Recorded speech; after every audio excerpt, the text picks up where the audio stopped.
for a few minutes tonight about a man of the Old Testament, the name of David. How many of you really believe that song that you just heard?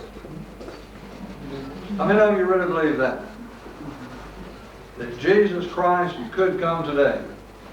All right. Now that means probably that everybody here that raised their hand will be out on visitation tomorrow night because of this. Amen. Right? Amen. Good. I first entitled this message when I prepared it, The Spunk of David. Maybe it should be better called,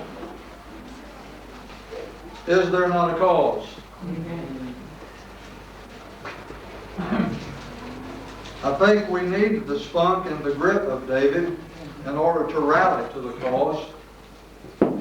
What was Saul doing during this time? That great king that stood over all the rest physically, most all the rest except for Goliath. Head and shoulders above the rest. Taller than most men, yet not willing to make a decision, let alone confront Goliath. It took a humble little shepherd boy to come up with a solution. And it was David that showed much promise, and great zeal, great spunk. Battles are not always won for the Lord with older men or older women. God uses children many times to break the hearts of the most hardened sinners. Amen. The most hard-hearted fathers, many times God uses their children. We're praying for one such man that his heart will be broken. How did David here show this grit, this zeal, this spunk? How can it help us today? Let's look in verse 26. And David spake to the men that stood by him. And he got there.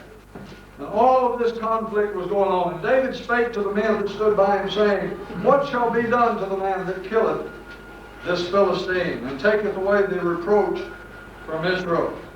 For who is this uncircumcised Philistine, that he should defy the armies of the living God?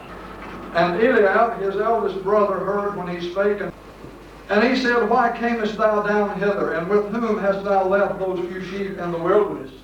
In other words, young man, you're supposed to be back there tending to knitting at home. How many times have you heard little brothers and little sisters, I've not done it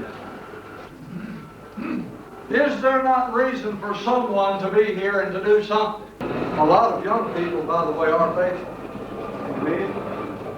And many times all we hear concerning our young people are how rebellious they are. And how much they misbehave and how much they do nothing right.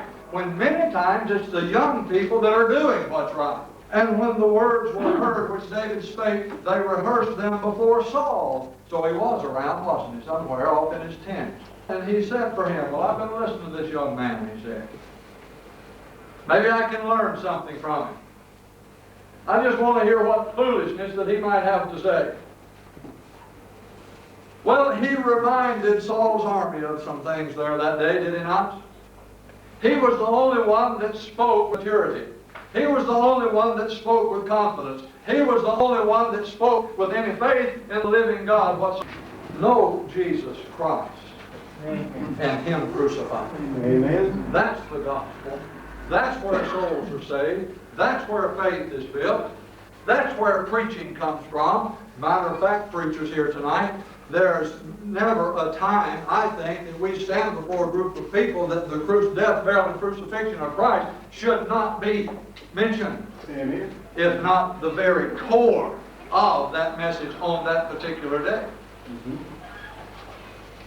He reminded them of their duty to slay the enemy. You remember God give some people directions one day to slay the Amalekites? And they didn't do it. They kept the best of the flocks. But you see, what we're to do is to wipe out them. This is what David was saying. He needs to be gotten rid of. He's defying our God.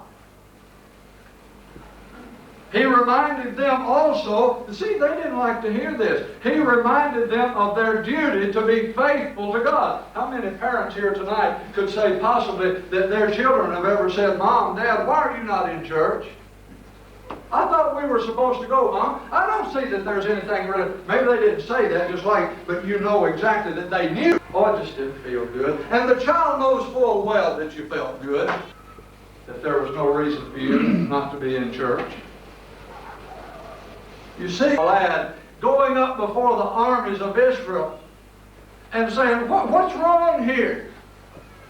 Are you going to let this reprobate defy our God? Are you going to let him put us, the whole nation of Israel, to shame? We blame so many things upon our kids, and we really put many times a flimsy example in front of them, don't we? That's right. And then we tell them, oh, you shouldn't lie. And the preacher comes next week and says, where were you, Mrs. So-and-so, or Brother so-and-so? Oh, it just didn't feel good. And the child knows full well that you felt good. That's great singing tonight. Turn with me to number 841. 841. I'm sure the Lord is pleased. 'Tis the